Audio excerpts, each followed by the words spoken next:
Just want to show you, say you got your case of split, your crank's still in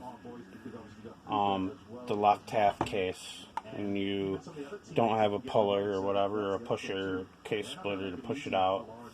You don't really want to whack on the end of the thing. Even with a brass hammer, I would not recommend it. But what you can do, take the flywheel nut and the washer, put it on,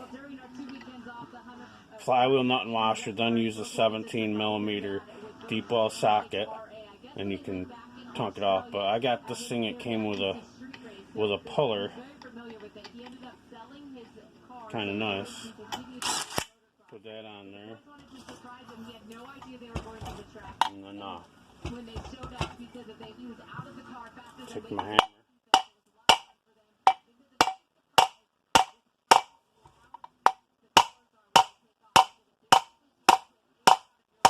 Good square hits.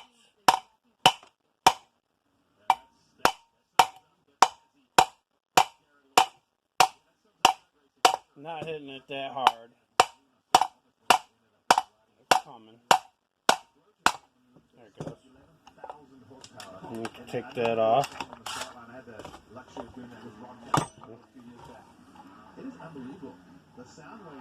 So it doesn't hurt the crank. I've done a lot of these engines over the years, believe me. But yeah.